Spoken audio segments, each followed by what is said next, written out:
Bonjour à toutes et à tous, ravi de vous retrouver pour cette édition du journal. Au menu, des véhicules flambant neufs au profit des directions départementales des sports sur l'ensemble du territoire national. Le geste du ministère des Sports vise à insuffler un nouvel élan à la gestion et au développement des activités physiques au Bénin. Restaurer les terres, saisir les opportunités, c'est le thème de l'édition 2025 de la Journée mondiale de la lutte contre la désertification et la sécheresse. Antonio Guterres, le secrétaire général des Nations Unies, exhorte les gouvernements à redoubler d'efforts en matière des engagements mondiaux en faveur d'une utilisation durable des terres. Et puis, séance de réédition de comptes à la Haute Autorité de l'Audiovisuel et de la Communication. La 7e mandature dresse un bilan satisfaisant de sa première année de gestion de l'institution et trace la route pour les médias au Bénin. Merci de vous joindre à nous pour ce rendez-vous d'information. On démarre par la communauté internationale qui célèbre ce mardi 17 juin 2025 la journée mondiale de lutte contre la désertification et la sécheresse. C'est une journée instituée par les Nations Unies en 1994 et le thème retenu pour cette édition au niveau mondial est « Restaurer les terres, saisir les opportunités ». À l'occasion, le secrétaire général des Nations Unies, Antonio Guterres, a délivré un message dans lequel il exhorte les gouvernements, les entreprises et les communautés locales à redoubler d'efforts pour que les engagements mondiaux en faveur d'une utilisation durable des terres soient honorés. Voici le récit que nous propose Ouliat Sanoussi. La journée mondiale de lutte contre la désertification et la sécheresse est célébrée chaque 17 juin par la communauté mondiale. Cette journée de sensibilisation lancée par les Nations Unies en 1994 a pour but de mettre en avant les problématiques liées à la désertification, la dégradation des terres et la sécheresse et d'encourager les efforts déployés à toutes les échelles pour réduire les impacts sur les sociétés humaines et la biodiversité. La journée est célébrée pour sensibiliser l'opinion publique à cette question et aux efforts à faire au niveau international. Elle est une occasion unique de rappeler à chacun que la neutralité en termes de dégradation des terres est possible moyennant un fort engagement de la communauté et une coopération à tous les niveaux. Le thème retenu pour l'édition 2025 de la Journée mondiale de lutte contre la désertification est « Restaurer les terres, saisir les opportunités ». Cette année, la célébration mettra en avant les nombreux bénéfices tirés de la restauration des terres. En effet, la restauration des terres reste un enjeu majeur dans la mise en œuvre de la Convention des Nations Unies sur la lutte contre la désertification qui a pour objectif de restaurer 1,6 milliard de terres dégradées dans le monde et qui, à cet égard, met en avant les bénéfices économiques que peuvent procurer les actions de restauration. La désertification, la dégradation des sols et la sécheresse font partie des défis environnementaux les plus urgents de notre époque. Selon la Convention, la désertification touche 40% des terres cultivables dans le monde. D'ici 2050, 75% de la population mondiale sera touchée par la sécheresse et ses conséquences. On estime que 4,8 à 5,7 milliards de personnes vivront dans des régions où l'eau est rare pendant au moins un mois chaque année, contre 3,6 milliards aujourd'hui. Cette journée vise à promouvoir des solutions pour une gestion durable des terres naturelles et à encourager des actions concrètes et intégrées pour lutter contre ces phénomènes. Dans son message à l'occasion de la Journée mondiale de lutte contre la désertification et la sécheresse, le secrétaire général des Nations Unies exhorte à redoubler d'efforts pour honorer les engagements mondiaux en faveur d'une utilisation durable des terres. Selon lui, ce qui est bon pour les terres est bon pour la population et l'économie. Pourtant, la dégradation des terres causée par les activités humaines se poursuit à un rythme alarmant et coûte à l'économie mondiale près de 880 milliards de dollars chaque année, soit bien plus que ce qu'il suffirait d'investir pour remédier au problème. Les sécheresses forcent les gens à fuir et aggravent l'insécurité alimentaire. Le nombre de personnes nouvellement déplacées n'a jamais été aussi élevé depuis des années. La restauration des terres dégradées offre de nombreux avantages, notamment un excellent retour sur investissement. Le thème retenu cette année, restaurer les terres, saisir les opportunités, est à la fois un constat et un appel à l'action. Nous devons enrayer la dégradation de l'environnement et accroître les financements en faveur de la restauration des terres, notamment en mobilisant des investissements du secteur privé. Agissons sans attendre pour prendre soin des terres, élargir le champ des possibles et améliorer les conditions de vie, conclut Antonio Guterres dans son message. La Mongolie accueillera cette année la célébration, soulignant l'engagement du pays à lutter contre la dégradation des terres grâce à des solutions fondées sur la nature. Organisé à Bogota, cet événement attirera l'attention du monde entier sur l'urgence d'intensifier la restauration des terres comme catalyseur de durabilité, de paix et de développement inclusif. Étant l'un des pays les plus touchés par la désertification, avec près de 77% de ces terres dégradées, la Mongolie accueillera par ailleurs la prochaine conférence des Nations Unies sur la gestion durable des terres, la COP17, qui réunira en 2026 les 197 parties à la Convention des Nations Unies sur la lutte contre la désertification. D'une célébration à une autre, le samedi 14 juin dernier, c'était la journée mondiale du donneur de sang. Et justement, les donneurs de sang bénévoles du Bénin se sont retrouvés à Porto Novo pour commémorer l'événement. L'occasion a été saisie par ces derniers pour réaffirmer leur engagement à toujours tendre leurs bras pour sauver des vies. Emma Rolon. Une marche symbolique pour donner le temps de la célébration de la 22e journée mondiale du donneur de sang. Dans cette ambiance conviviale, le cortège a rallié l'esplanade de l'Assemblée nationale pour le point d'orgue de cette manifestation placée sous le thème « Donner du sang, donner de l'espoir, ensemble nous sauvons des vies ». Ce thème nous interpelle tous. Il souligne la puissance du geste de donner son sang, un geste simple mais vital, qui transcende les différences, rassemble les cœurs et sauve des vies. Aujourd'hui, comme chaque 14 juin, la communauté internationale rend hommage aux héros silencieux que nous sommes, nous, hommes et femmes, qui, de manière astuce, tendons le bras pour offrir une part de nous-mêmes sans rien attendre en retour. Grâce à ces donneurs bénévoles, environ 107 000 poches de sang sont collectées chaque année, permettant de couvrir jusqu'à 98% des besoins nationaux. Cette 22e journée mondiale a ainsi été l'occasion pour les autorités et les bénéficiaires de rendre un hommage appuyé à ces hommes et femmes qui sauvent des vies sans rien attendre en retour. Chaque poche de sang donné peut sauver jusqu'à 3 vies. Chaque don est un pont entre un inconnu qui donne et un inconnu qui continue de vivre. Encore une fois, nous, association de lutte contre la drépanocytose, vous saluons et vous remercions pour votre générosité. Je voudrais donc saisir cette tribune pour renouveler la gratitude du Bénin, de la nation béninoise, à tous les donneurs de sang du Bénin pour votre solidarité, votre altruisme. Ces remerciements et cette reconnaissance vont aussi à l'association des donneurs de sang, à la fondation Claudine Talon pour tout son soutien. Des distinctions honorifiques ont été décernées à plusieurs donneurs en signe de reconnaissance et de gratitude pour leurs gestes nobles et désintéressés.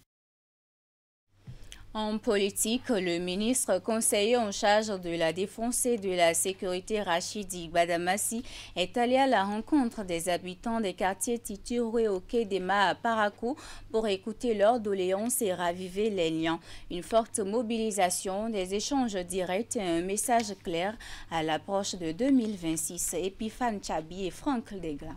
Titirou et au quai d'Ama, deux quartiers populaires de la ville de Parakou dans le 1er arrondissement, ont connu ce samedi 14 juin 2025 une mobilisation exceptionnelle sur ce terrain. Les populations sont sorties nombreuses pour accueillir une figure bien connue de la scène politique locale, Rachidi Badamassi, leader du bloc républicain, ministre conseiller à la sécurité et à la défense.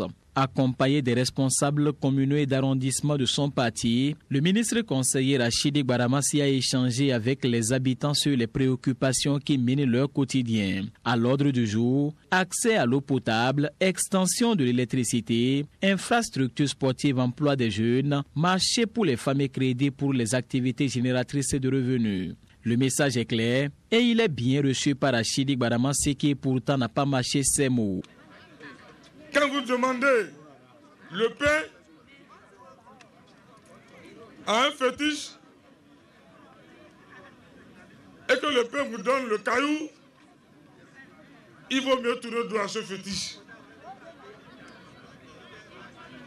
Le système politique prôné par nos amis d'en face est un système politique contre-productif qui freine le développement de la commune de Parakou. Et c'est pour ça qu'il faut changer de stratégie. Entre désillusions face à certains choix électoraux et appel à un nouveau pacte de confiance, le ton était direct, voire imaginé. C'est pas celui qui a la farine qui donne la pâte. Nos amis d'en face là, ils n'ont pas la farine. Celui qui n'a pas la farine va donner la pâte? Non. C'est celui qui est au sommet, celui qui est au pouvoir. C'est lui qui a la solution. C'est lui qui peut vous donner l'eau. C'est lui qui peut vous donner l'électricité. C'est lui qui peut vous donner le centre de santé. C'est lui qui peut vous donner les routes, les écoles, les marchés. Vous êtes chez vous. Soyez les bienvenus. Titirou vous bénit. Nous allons changer de cap. Tout a été déjà dit. Titirou votera désormais le bloc républicain. À travers cette rencontre, Rachidi Baramassi remobilise une fois encore la jeunesse du bloc républicain dans la cité des Koubourou. La phase pilote du projet Fleurissement des villes du Bénin est lancée la semaine dernière à Ouida, portée par le ministère du Cadre de vie et des Transports et exécutée par la Société des infrastructures routières de l'aménagement du territoire SIRAT. Ce programme cible 7 villes du Bénin. Après Ouida, l'équipe de la SIRAT a rallié la ville de Porto Novo pour le même exercice. Lancé officiellement le projet Fleurissement des villes du Bénin. Hugues Vingbe. Autre lieu, autre auditoire, mais le message reste identique. Voici l'équipe de la SIRAT dans l'enceinte du complexe scolaire Louo de Porto Novo pour annoncer la bonne nouvelle du démarrage du projet de fleurissement des villes du Bénin. La cérémonie est inaugurée par la directrice du groupe B qui reconnaît l'intérêt de cette initiative gouvernementale. Ce projet renforce et garantit la santé des acteurs scolaires et celle des riverains de l'école. Car un homme sain dans un environnement sain, dit-on. Devant une assistance composée de responsables locaux, départementaux et d'élèves mobilisés pour l'événement, la directrice générale de l'Agence nationale du paysage présente à nouveau le projet. Elle est suivie du concepteur qui décline la stratégie de communication établie en vue d'une atteinte sans faille des objectifs. Pour sa part, le directeur départemental du cadre de vie lance un appel à tous les acteurs impliqués. Mesdames et messieurs, les plans, nous en mettons en terre. Nous en avons mis suffisamment. Mais ceux-ci sont un peu particuliers. C'est des fleurs, des bougainvilliers, des lauriers. Ils ont besoin d'entretien. Et l'entretien, c'est quoi? Nous n'allons pas les laisser à la nature. Nous allons les arroser. Il faut leur donner des supports. Il faut les tailler pour que d'ici 3 mois, d'ici 5 mois, d'ici 1 an, nos villes, nos artères, nos routes brillent de 1000 fleurs. Cette cérémonie est également marquée par une séance de plantation de bougainvilliers et la délivrance de messages par les enfants. Ma rue est un jardin. Il faut la respecter. Protégeons la vie. C'est notre héritage. C'est parti pour 12 mois d'engagement collectif pour un Bénin fleuri. Je vous l'ai annoncé à l'entame de cette édition, le directeur du cabinet du ministre des Sports a remis aux directeurs départementaux des sports sur l'ensemble du territoire national les clés de leur véhicule administratif de service. Une initiative permettant à ces bénéficiaires de se rapprocher de leur population afin d'accomplir sereinement leur mission. Voici le compte rendu avec Simon Rolonou et Jules Echo. Les directeurs départementaux reçoivent tour à tour les clés de leur véhicule de service, remises à main propre par le directeur du cabinet du ministère des Sports. Cette initiative s'inscrit dans le cadre de leur mission sur le terrain, au sein de leur zone d'intervention respective. La mise à disposition de ce pick-up administratif illustre clairement la volonté du ministère des Sports de renforcer la proximité entre ses représentants et la population locale. Elle vise surtout à leur offrir de meilleures conditions pour mener à bien leur mission. Nous allons organiser le championnat national scolaire et ces véhicules neufs que nous avons mis à leur disposition vont permettre à ce qu'ils puissent faire le nécessaire et permettre également à ce que dans leurs travaux au niveau du département qu'ils puissent être toujours à l'heure, être à point et permettre de pouvoir atteindre l'objectif que nous nous attendons, qui est celui d'être là pour détecter les pépites, les talents qu'il nous faut pour rehausser notre niveau du sport et pourquoi pas faire en sorte que notre pays devienne une nation sportive. Au nom de mes collègues directeurs départementaux des sports du Bénin, nous témoignons notre reconnaissance et toute notre gratitude au ministre, à son Excellence M. Benoît Darto, pour ce geste qui, au-delà de la satisfaction, de la joie que ça nous procure, est venu nous rappeler le rôle qui est le nôtre dans les départements, faire en sorte que les activités du ministère des Sports soient beaucoup plus visibles dans les départements, nous rapprocher davantage des différents acteurs. C'est avec un certain enthousiasme que les directeurs départementaux ont accueilli les véhicules récemment mis à leur disposition par le ministère de tutelle. Un mandat s'est aussi rendu compte et Basile Thibozo l'a compris un an après son entrée à la haute autorité de l'audiovisuel et de la communication. Le conseiller était face aux hommes et femmes des médias des départements de l'Atlantique et du littoral pour dresser le bilan. Voici le compte rendu de la rencontre avec Teddy Goudal. Des professionnels des médias des départements de l'Atlantique et du littoral se sont mobilisés autour du conseiller Basile Thibozo pour marquer le premier anniversaire de son élection à la haute autorité de l'audiovisuel et de la communication.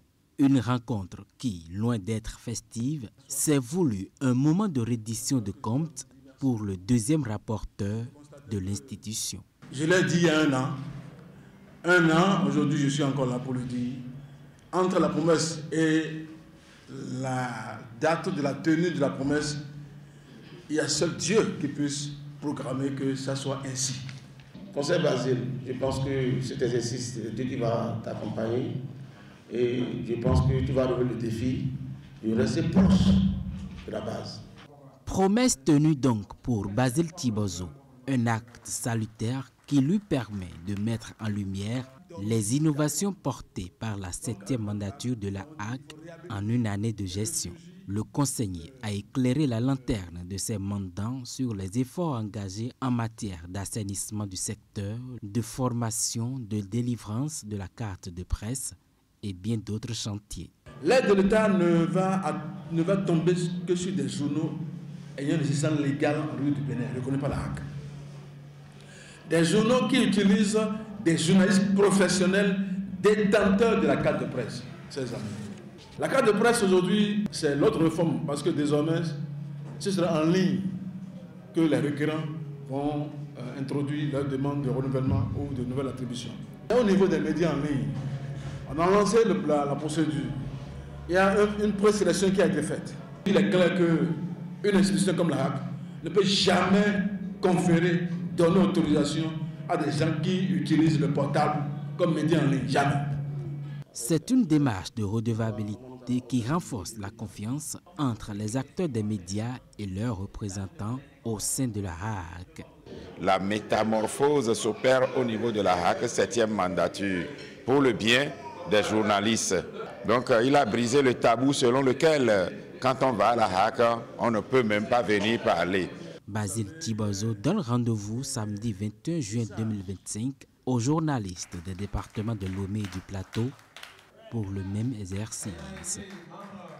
Et pour finir cette édition, retenez que le gouvernement béninois a lancé officiellement la campagne de plantation 2025 de manguiers et d'agrumes. L'initiative vise à renforcer la résilience des producteurs, accroître leur rendement et valoriser les terres agricoles à travers des espèces adaptées au climat et au marché. L'édition 2025 s'est déroulée à Ndali en présence du directeur adjoint de cabinet du ministère de l'Agriculture et d'autres acteurs impliqués dans la filière.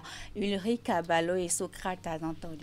3 hectares d'exploitation aménagés pour accueillir 2 hectares de manguiers et 1 hectare d'agrumes. Cette cérémonie symbolique présidée par le directeur adjoint de cabinet du ministre de l'Agriculture, de l'élevage et de la pêche, représentant le ministre, se déroule à Siraro, dans la commune de Ndali. Elle marque le démarrage de la 5e édition de la campagne de plantation de manguiers et d'agrumes dont le top vient d'être donné dans le département du Borgou. Pour cette 5e édition, je suis particulièrement heureux que cela se réalise dans le bassin de production de la mangue.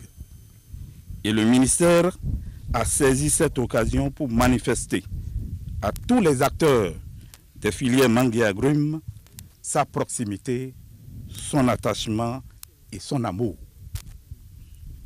Je vous remercie pour votre patience et votre présence massive à cette cérémonie de lancement de la campagne de plantation de manguiers et d'agrumes. Dans le pôle 5, ce sont plus de 2300 hectares de manguiers et près de 12 000 hectares d'agrumes qui ont été plantés. Des résultats rendus possibles grâce à l'appui de l'Agence territoriale de développement agricole Zoukoline.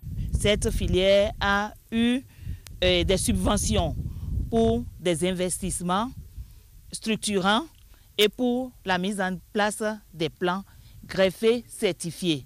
Nous avons bien voulu choisir les variétés Amélie et Kent, parce que c'est des variétés à forte valeur marchande, c'est des variétés bien prisées sur le marché international et propices à l'exportation. Dans la commune de Ndali, les autorités locales s'impliquent fortement dans cette dynamique agricole. En témoignent les mots de gratitude du maire Daouda Sakamere, suivi dans ses propos de l'hôte de l'événement, qui exprime aussi sa reconnaissance pour le soutien reçu. Toute ma gratitude pour le choix porté sur la commune de Ndali pour abriter le lancement de la campagne 2025-2026 de plantation de manguiers et d'agrumes. J'exhorte tous les producteurs de la commune à adopter cette filière mangue pour diversifier leurs sources de revenus à travers l'installation de des nouvelles plantations de manguiers de variétés Kent et Amélie. C'est le moment de remercier très sincèrement son Excellence, le président Pascal Talon, à travers le ministre de l'Agriculture, de l'Élevage et de la Pêche, pour le choix porté sur mon exploitation agricole dans la commune de Ndali. La campagne 2025 vise l'installation de 700 hectares de manguiers et 950 hectares d'agrumes à l'échelle nationale. Une dynamique verte qui fait germer ici à Siraro les fruits du développement par la croissance agricole. Ainsi va l'actualité en cette mi-journée sur Canal 3 Bénin. Merci d'être resté en ma compagnie. Si ton dernier jour ne te trouve pas vainqueur, qu'il te trouve donc au combat et non captif ayant déposé les armes. Bonne suite des programmes sur Canal 3 Bénin.